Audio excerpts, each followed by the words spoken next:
Graham Hadley hadn't eaten since yesterday, and the only thing keeping him upright in the late afternoon sun was the sight of his daughter's smile as she clutched her worn-out backpack, skipping beside him. "Are we still getting ice cream, Daddy?" 6-year-old Ava chirped, brown curls bouncing with each step. Graham's stomach twisted.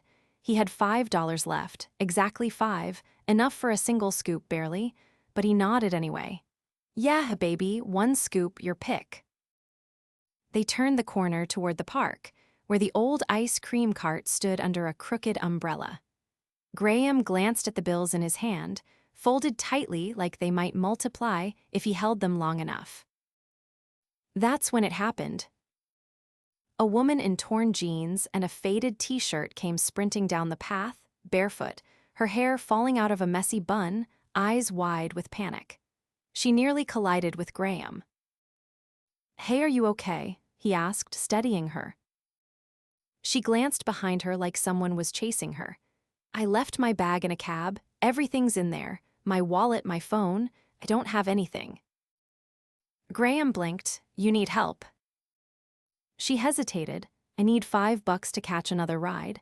I swear I'll pay you back." He looked at Ava, who was now staring at the woman curiously. Then he looked at the money in his hand. $5.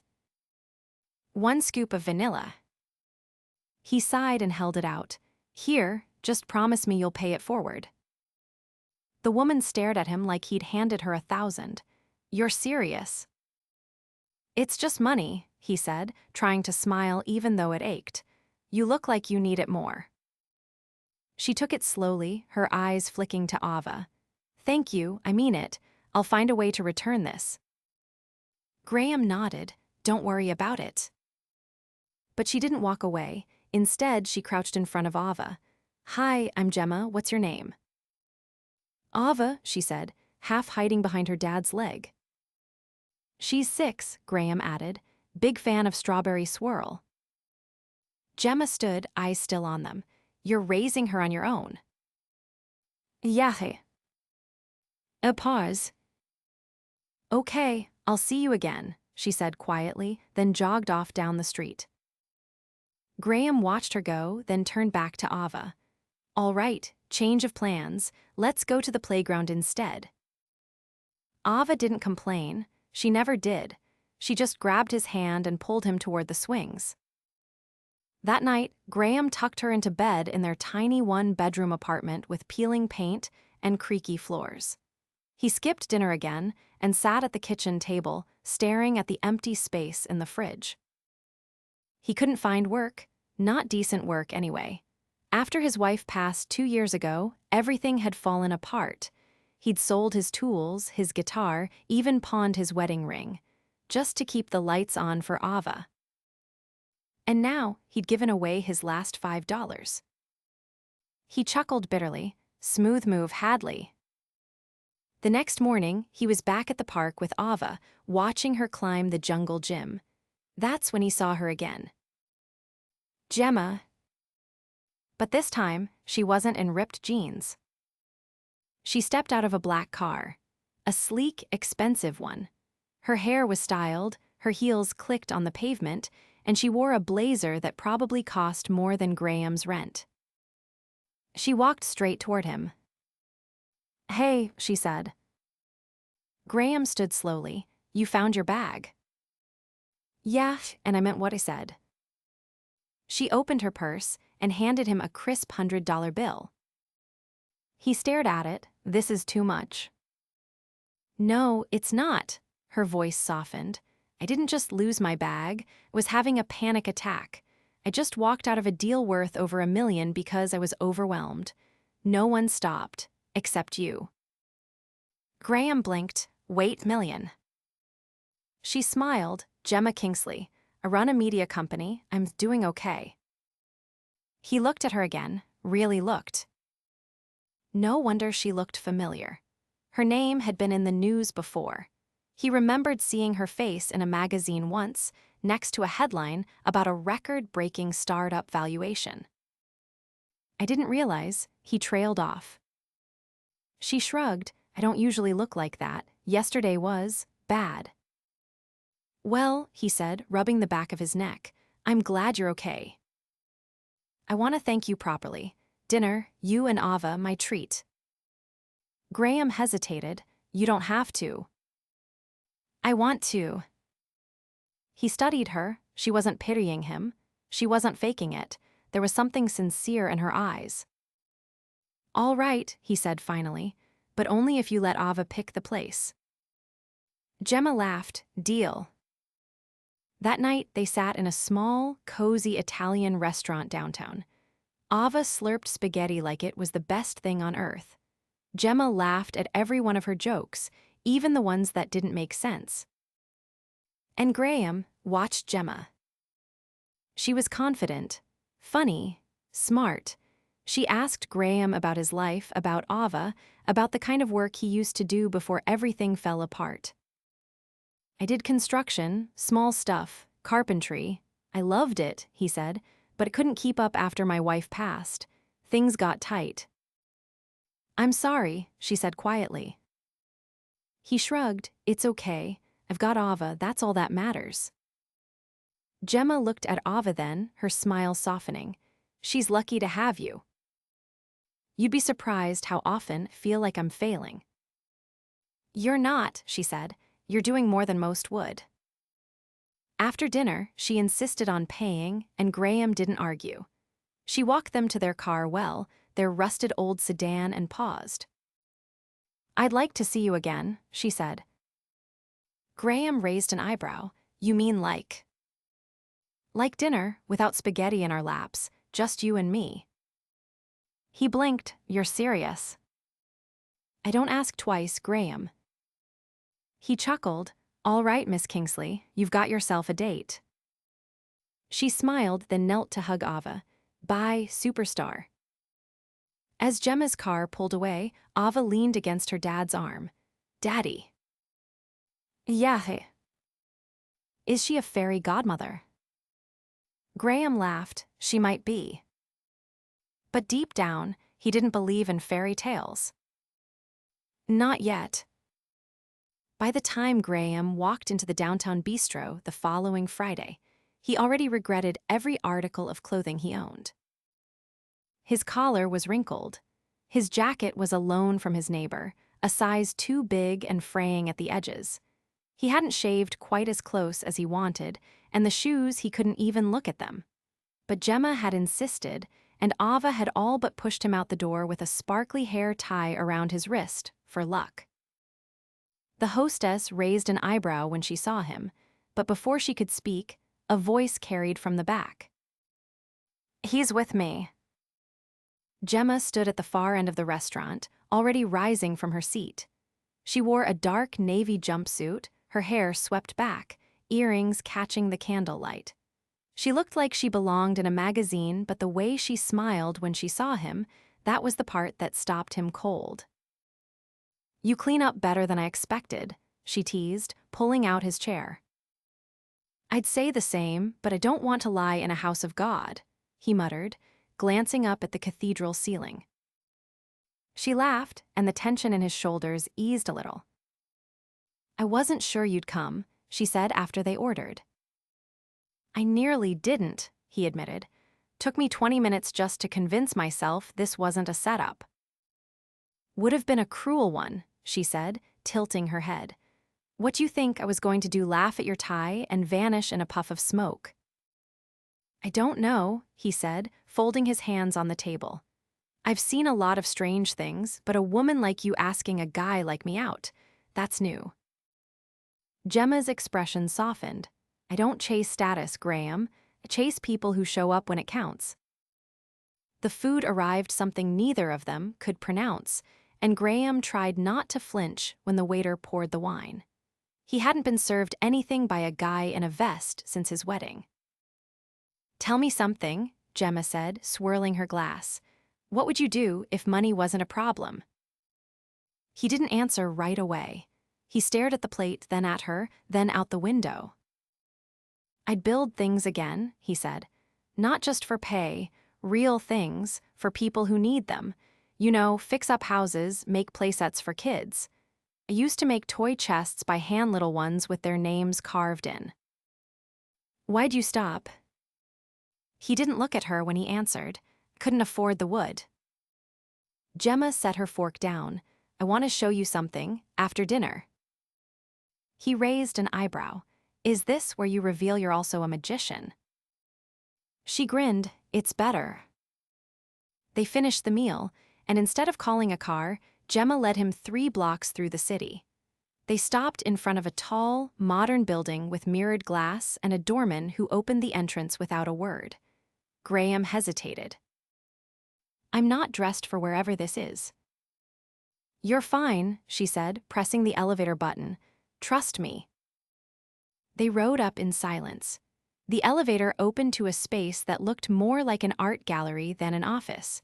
Sleek lines, open glass, plants that were probably flown in from somewhere tropical.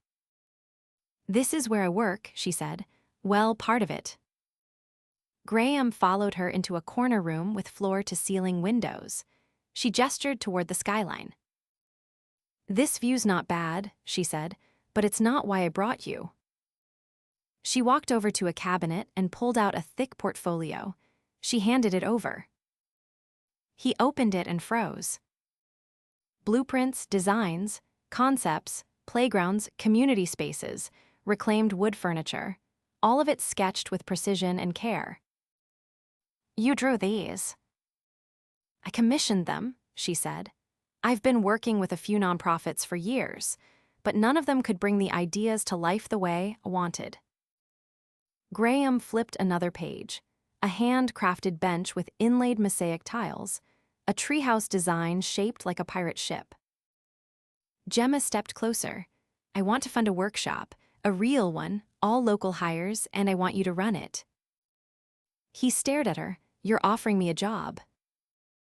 I'm offering you a chance to do what you love and get paid for it. I already pulled the permits. I've got the space. I just need someone who actually knows how to hold a hammer. He closed the folder. Why me? She leaned against the desk. Because you gave away your last $5 without flinching. Because you listen when people talk. And because trust you more than half the people I've hired straight out of Ivy League business schools. He looked back down at the sketches. This is real. As real as it gets. You don't have to say yes tonight. Just think about it. He did, for most of the night, lying awake in bed while Ava snored softly in the next room. He thought about what it would mean to build again, to create something lasting, to give Ava more than just enough. By Sunday morning, he was outside the workshop space she mentioned. It was a warehouse on the edge of town, old but sturdy, with skylights that let in long rays of morning light. Gemma was already there, clipboard in hand, in jeans and a flannel shirt this time. You came. I brought coffee, he said, holding out a to-go tray. Figured it's the least I could do if I'm about to take over your building. She laughed, taking a cup. Then let's get to work. The next week moved fast. Supplies were delivered. Permits finalized. Graham met with the local team, 3 guys who knew their way around a saw, and a woman named Lita who could weld circles around anyone. He hadn't felt that alive in years. And Gemma kept showing up, not just to check on progress, but to sit on overturned buckets and eat lunch with them, to ask questions, to listen. One evening, after everyone else had gone, Graham stayed behind to finish sanding a work table. Gemma brought over 2 beers, sitting beside him on the edge of the saw bench. You're good at this, she said. I missed it, he said, brushing sawdust from his hands. Didn't realize how much until I had it again. She looked at him, something unreadable behind her eyes. Do you ever think about what comes next? He glanced sideways. You mean after the workshop? I mean beyond that, for you, for Ava. He didn't answer at first. Then, quietly, I just want her to have a life where she doesn't have to count every cent. That's all. Gemma traced the rim of her bottle. I grew up counting everything. My parents worked factory jobs. We lived in a 2-bedroom with 6 people. I used to think money would solve everything. Did it? No, she said, but it gave me the power to help people who remind me of the girl I used to be, and the man I wish had been around then. Graham looked at her. You're not what I expected, he said. Good, she whispered, because I'm not done surprising you. And that night, for the first time in years, Graham started to believe that maybe, just maybe, his life was allowed to change. That maybe the woman who'd appeared with nothing but panic in her eyes and borrowed $5 was exactly the miracle they didn't know they were waiting for. The first time Graham stepped onto the raised platform at the community center's ribbon-cutting ceremony, he felt like a fraud. Not because he hadn't built the benches lining the playground, the arching trellis over the garden path, or the sandbox with Ava's initials subtly carved into the side he had. Every plank, every joint, every grain of wood bore his touch. But because the crowd staring up at him, city officials, non-profit leaders, even a local news crew was clapping for a man he didn't recognize yet. Gemma stood just off stage, clipboard tucked under one arm, whispering something to a man in a tailored suit. She caught Graham's eye and nodded once. He took a breath. I'm not much for speeches, he said, gripping the edge of the podium. But I am good with my hands, and this space, it's built for our kids, for the families who have been told they have to settle for less. We don't, not anymore. The applause was warm but distant. What grounded him was Gemma's reaction, arms crossed, head tilted slightly, the corners of her mouth pulled into something rare and unguarded. Approval, yes, but more than that, pride. After the ceremony, Graham helped Ava onto the monkey bars and watched her swing with a confidence he hadn't seen in her before. She wasn't worried about scraped knees or torn shoes. She was laughing, freely. Gemma appeared beside him, her heels clacking softly against the pavement. There's a donor dinner tonight, she said, adjusting the strap of her purse. I need someone to keep me from falling asleep in my risotto. I don't own a tie, Graham replied without looking at her. You won't need one, she said. It's at my place. He turned. Your apartment. Penthouse, she corrected, already walking away. 6 o'clock, don't be late. Graham stared after her, then down at the paint-speckled jeans he'd worn for the last 3 days. Somewhere in the distance, Ava's laughter echoed across the playground like a promise. The elevator opened directly into Gemma's home. It wasn't what he expected. Yes, the ceilings were high enough to fit a 2-story house. Yes, the kitchen looked like it belonged in a cooking show. But there were signs of life: an open book on the velvet armchair, a pair of reading glasses left on a marble counter, a dog-eared journal lying beside a half-finished glass of white wine. Gemma padded in barefoot from the balcony, a long linen robe cinched at the waist, her hair damp. You're early. I didn't want to get stuck in traffic. You walked. I wasn't taking any chances. She smiled and gestured toward the kitchen. Grab a drink, I'm just finishing up. He opened the fridge and blinked. You have truffle butter. Doesn't everyone? She called from the hallway. By the time she returned, she'd changed into a charcoal gray wrap dress. Simple, elegant, and somehow more disarming than anything he'd seen her wear before. He leaned against the counter. So, this is your real life. She poured 2 glasses of wine and handed him one. Parts of it. You ever get used to this? He gestured toward the wall of windows, the city skyline stretching endlessly beyond. Not really, she said, sipping. I still double-check the bills before I pay them. My assistant thinks it's hilarious. They sat down to eat pasta tossed with fresh herbs, roasted vegetables, and something Graham couldn't name but tasted like it should cost more than his car. He didn't ask questions. He just ate. Halfway through the meal, she set her fork down. Would you ever leave the city? He looked up. Why? She shrugged, just wondering, if you had the chance to start over somewhere quiet, maybe a town where Ava could run barefoot without stepping on a syringe.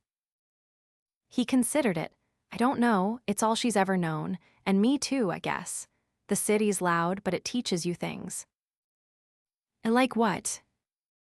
How to hear what matters, even when everything else is screaming. She watched him for a moment. You're good at that, listening.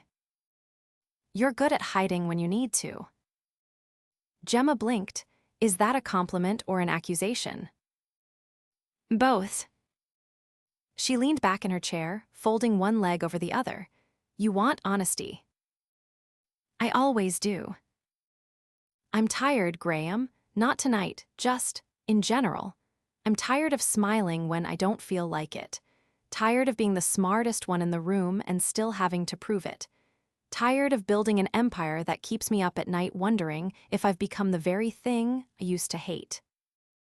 He didn't say anything, just studied her, really studied her for the first time without awe or pretense. She wasn't invincible. She wasn't untouchable. She was human. And she was unraveling. He set his wine down. Then stop, walk away if it's killing you. I can't. Why not? Because there are people who depend on me. Teams, investors, projects. And what if, I said, Ava depends on you now too? She froze. He didn't flinch. I'm not asking for money, he said, and I'm not asking for sympathy, but you stepped into our lives and you became more than a stranger. You became part of the picture. Gemma's voice was low. I don't know how to be what you want. I never said I wanted anything. I just want you to make a choice, not for your company, not for your board, for you. Silence stretched. Then she stood, walked to the window, stared out at the city like it might offer an answer. I kept your $5, she said. He frowned. What? The bill. I framed it. It's in my office. Why? Because it reminded me who I was before all this, before the jet and the deals and the tailored speeches. He joined her at the window, and who was that? She turned, someone who believed people could be good without earning it. He watched her quiet. Then she whispered, I'm scared. Of what? If I let myself love someone who has nothing to offer but himself, what happens when he leaves? I won't. You don't know that. You're right, he said, but I know I'd never leave without fighting like hell to stay. She closed the distance between them with a single step. No one's ever said that to me. He didn't kiss her, not yet. He just reached up and tucked a strand of hair behind her ear.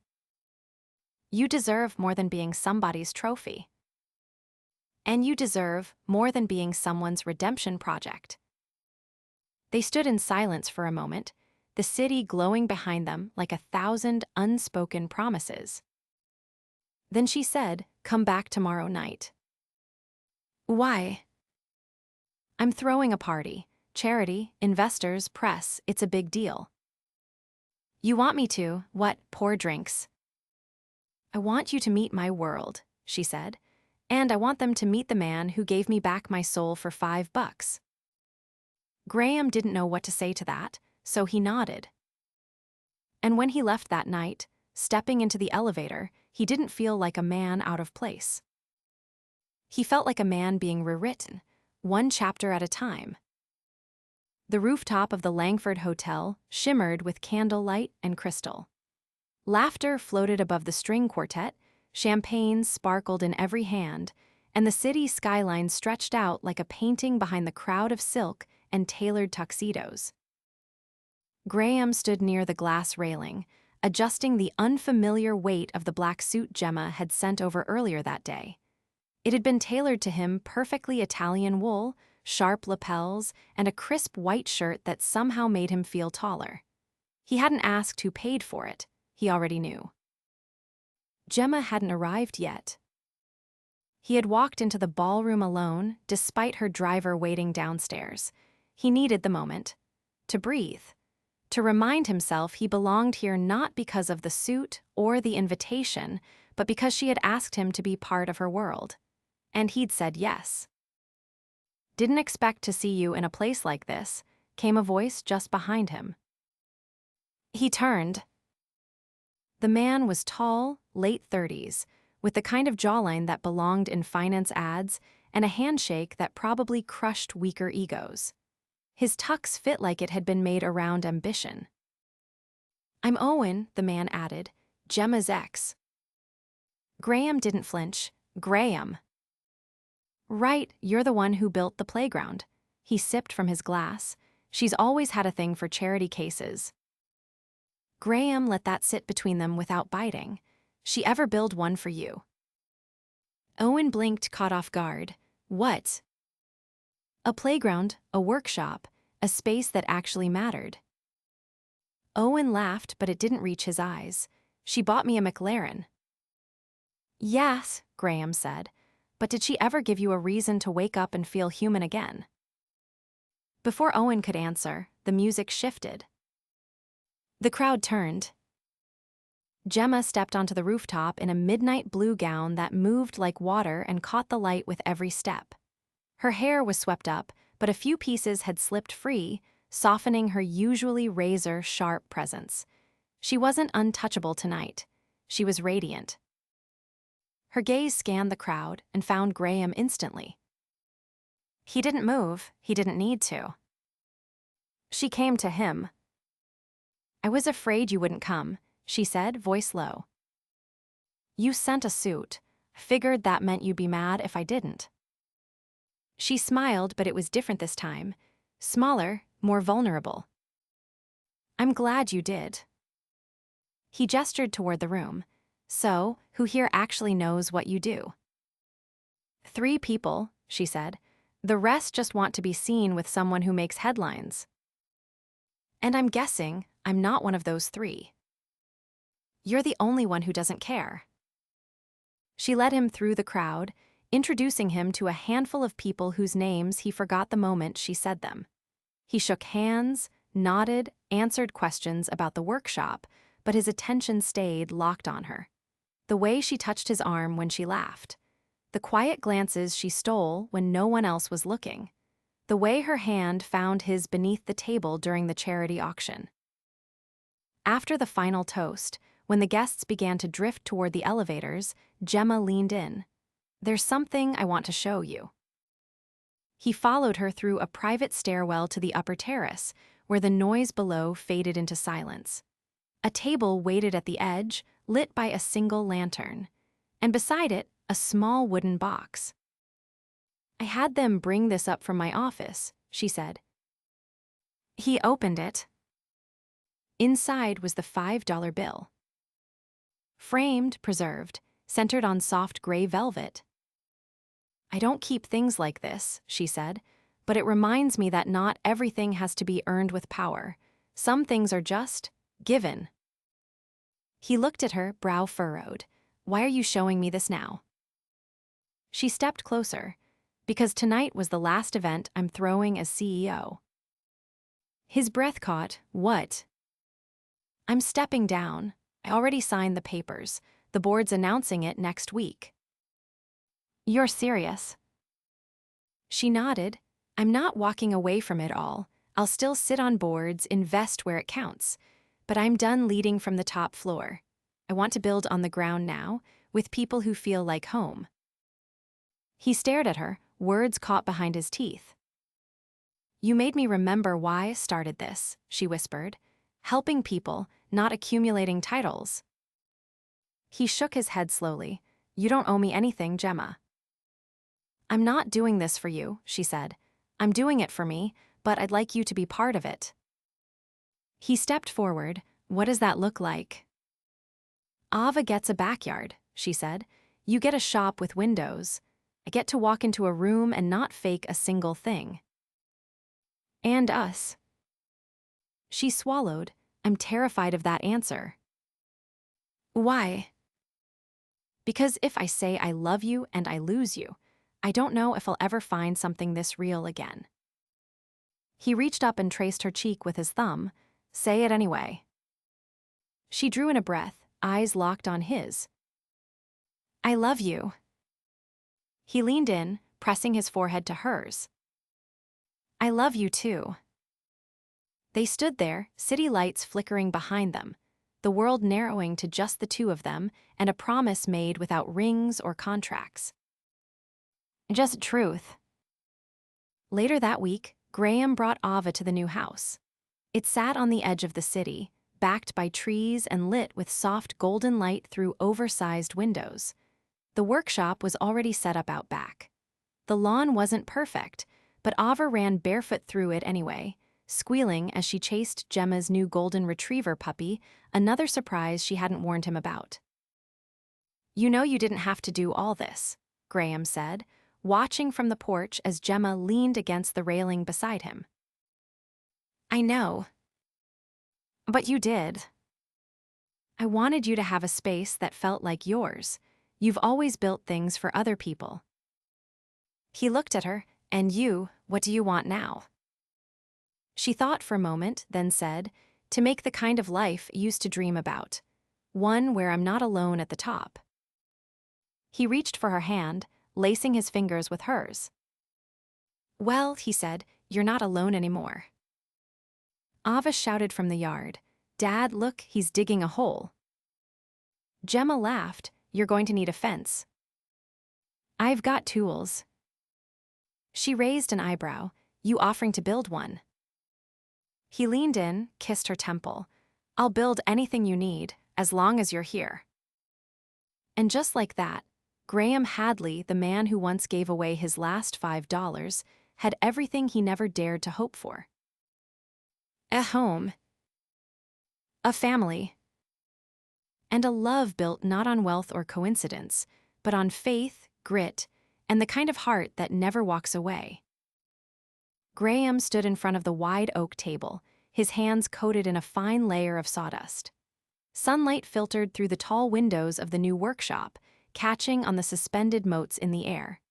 Outside, the sound of Ava's laughter mixed with the rhythmic tapping of Gemma's heels against the flagstone patio. She was pacing, phone pressed to her ear, issuing clear, clipped directions to someone on the other end. He had never seen her quite like this away from the spotlight, but still commanding. She wasn't dressed for a boardroom today. Instead, she wore a soft cream blouse tucked into charcoal trousers, her hair tied into a loose knot at the nape of her neck. She caught him watching her through the open door and gave a quick nod before returning her attention to the call. Graham bent over the table again and drew the final curve of the toy chest he was working on. This one wasn't for a client. It was for Ava's room, her first real room, not a shared corner of a cramped apartment. He carved a small crescent moon into the corner just beneath the lid, a quiet detail no one would notice unless they were looking for it. Do you always get that focused? Gemma's voice broke through the silence behind him. He turned, only when I'm making something that'll be opened 1,000 times. She stepped inside, brushing a curl from her forehead. I didn't realize how quiet it was in here. That's the idea. I like it, she said. It makes you feel like time's slower here. It is, he said, wiping his hands on a shop towel. That's the point. She leaned against the doorway, crossing her arms. I had a call with the foundation earlier. They want to fund more of our projects. Community builds, sustainable design, even some education programs. You said yes. I told them I'd think about it. He raised an eyebrow. You're hesitating. I'm not used to saying yes to things that don't have a measurable return. This is new territory. You're not the only one adjusting. She stepped closer. How are you adjusting? I was just thinking about how strange it is to not be waiting for something to fall apart. She tilted her head. You're still waiting. Not like before, but it's a hard habit to break. He stepped around the table, and leaned against the opposite edge, facing her. Yesterday, Ava asked if we were staying here forever. What did you say? I said I hope so. She looked down for a moment, then met his gaze again. I want to show you something. He followed her outside, past the garden where new shoots were already pushing through the soil, and down the gravel path that led to a small outbuilding he hadn't paid much attention to before. She unlocked the door and pushed it open. Inside, the space was bare except for a stack of canvases leaning against one wall and a few easels covered with cloth. She walked over, pulled the cloths away one by one. Paintings, abstracts, some full of motion and color, others sharp and deliberate. None of them had the polish of a gallery piece, but they pulsed with something more intimate. You painted these. I started during those late nights when I couldn't sleep. It was the only time I felt like I could breathe. Graham walked slowly past each canvas, absorbing the brushstrokes and the chaos beneath them. I didn't know you painted. No one does. I never showed anyone before. Why now? Because, wanna stop pretending I've always had it together. He looked at her, really looked. You don't have to prove anything to me. I'm not. I'm trying to unlearn the idea that I always have to. He stepped closer, careful not to cross the invisible line between them too quickly. Can I ask you something? Anything.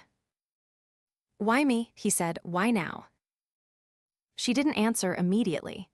Instead, she walked to the window and rested her hand against the frame.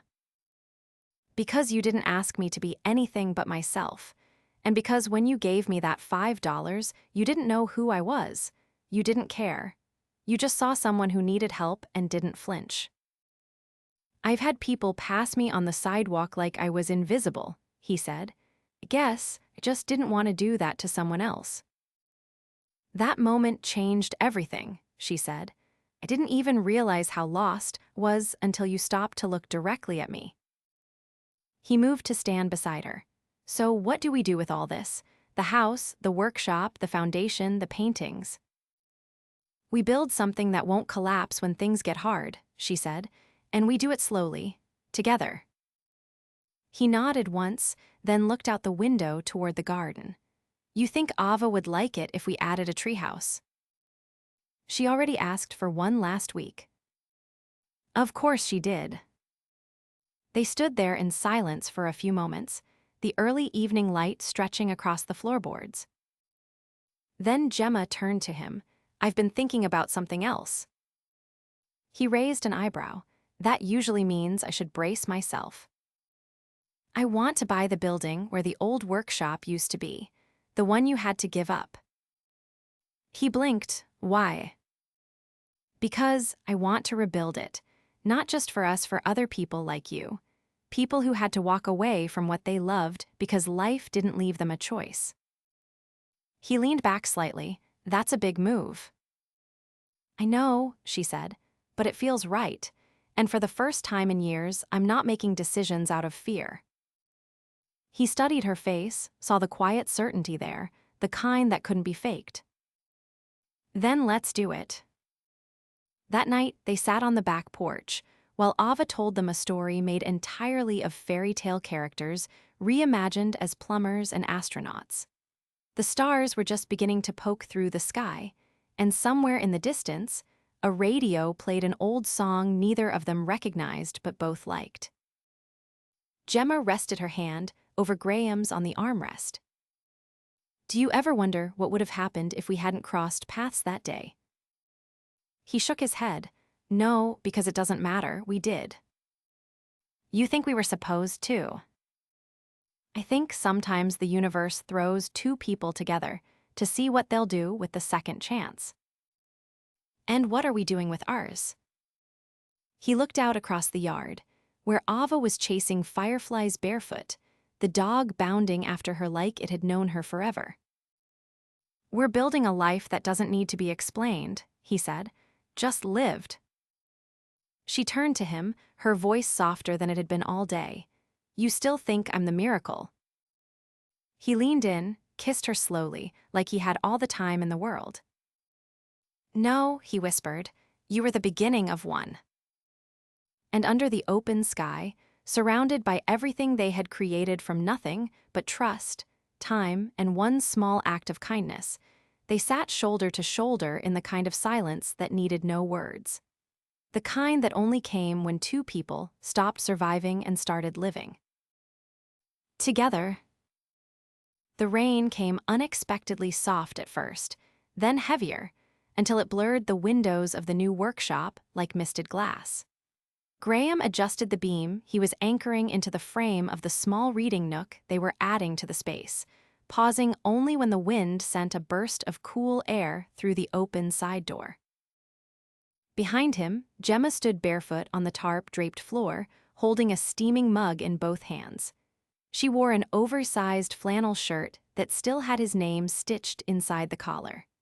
Her hair was pulled back in a knot that had mostly unraveled by now, and there was a streak of sawdust across her forearm she hadn't noticed yet. "You know, we could have just bought a pre-made bench and saved ourselves 3 days," she said, stepping around a stack of paint cans. He looked over his shoulder. "That's not the point." "I know, I just wanted to hear you defend it like it's sacred." He set the level down and stretched his arms. "Some things are worth the time." She walked over, handed him the mug. "It's cinnamon tea. You looked like you were about to start chewing on the wood." He took it with a nod. "Thanks." The rain deepened, tapping against the roof like a drumline. She sat down on the edge of the windowsill they'd installed the week before, tucking her legs up beneath her. "Do you remember the night we met?" she asked, brushing her fingers along the frame. "I remember you looked like you were running from something." "I was," she said. "A version of myself didn't want to be anymore." He sipped the tea, letting the silence stretch. "I've been talking to my mother," she added abruptly. He glanced at her, surprised. "Didn't know you two were close." "We weren't for a long time, not after she remarried and moved across the country, but I called her last week, told her about the workshop, about you and Ava." "Brave." "She cried," Gemma said softly, "said she hadn't heard me sound content in over a decade." He leaned against the wall opposite her. "You think you'll see her?" "She's flying in next month, wants to meet Ava, wants to meet you." Graham didn't respond right away. Then, "Good, everyone should know what you've built here." "It's not just me." "No," he said, "but it started with you deciding it could be different." She looked down at her hand, still faintly stained with varnish. "You think we'll always be able to hold on to this?" "This," he asked, stepping closer. "This is ours. It's not something we stumbled into, we made it." She reached up, touched the side of his face. "I don't know how I got so lucky." "You gave away control," he said. "Let someone see you without the armor." "I hated it." "I know. But I love who I am now." "Good," he said, "because I do too." She stood, brushing her hands on her jeans. "Come with me." "Where?" "No idea, but I want to be somewhere I can hear trees." They drove without music, the rain tapering off as they left the outskirts of the city. By the time they reached the hillside where she'd bought the land last month, the sky had cleared into soft pastel streaks of coral and mauve. The field was open, freshly cleared but untouched by any construction yet. "This is where I want to build our home," she said, stepping out of the truck. "Not just a house. I want something that feels like it grew out of the earth, something Ava will come back to when she's older and still feel like she belongs." Graham walked to the edge of the clearing, letting the breeze lift the collar of his jacket. "Can you picture it?" she asked. "Not just picture it," he said. "I already see it." He turned to her. "I've been carrying around a ring for 6 weeks," he said. Her breath caught. "What?" "I didn't know when the right moment would be. There's never been a perfect one. But when you said this is where you wanted to build our home, I realized don't care about perfect. Care about now. She didn't move.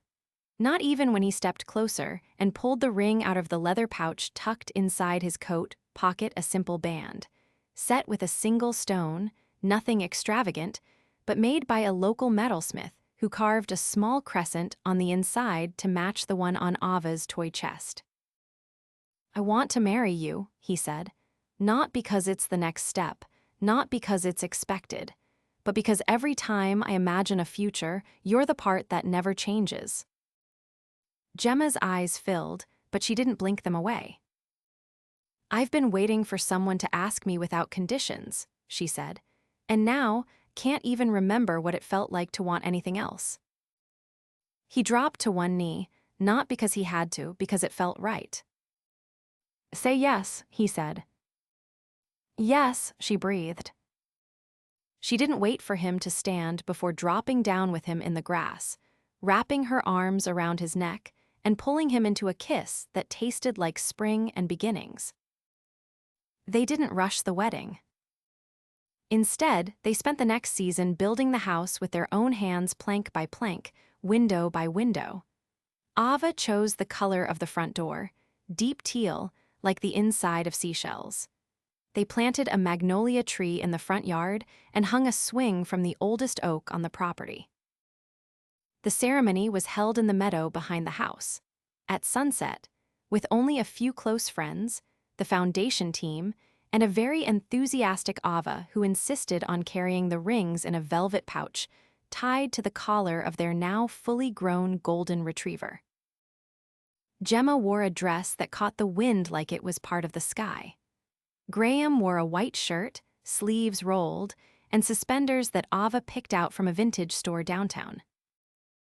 When the officiant asked the question, they didn't hesitate. Their vows weren't long, but they were honest. I promise to never make you feel alone, Gemma said, even when the world feels too loud. I promise to build with you, Graham said, and not just houses. When they kissed, the sun dipped below the horizon, and for a moment, everything was golden. Afterward, they danced barefoot in the grass, Ava spinning between them like a star that couldn't stay still. Laughter carried through the trees, and no one cared that the cake was slightly lopsided or that the playlist skipped twice. They were home. Years passed, but the house never lost its warmth. The workshop expanded. Graham trained apprentices from the city, giving them the tools to build their own futures. Gemma launched a mentorship program for women starting over from shelters, from bankruptcy, from silence. They never stopped making things, never stopped choosing each other. One rainy afternoon, much like the day of the proposal, Gemma stood by the porch watching Ava, now older, taller, with the same bounce in her step, help a young girl assemble a birdhouse. Graham wrapped his arms around her from behind. Still think you weren't the miracle, she whispered. He rested his chin on her shoulder. No, I think we were each other's. And they stayed like that, wrapped in the quiet certainty that they had turned 5 borrowed dollars into a life that could never be measured by money again. Only love. Only always.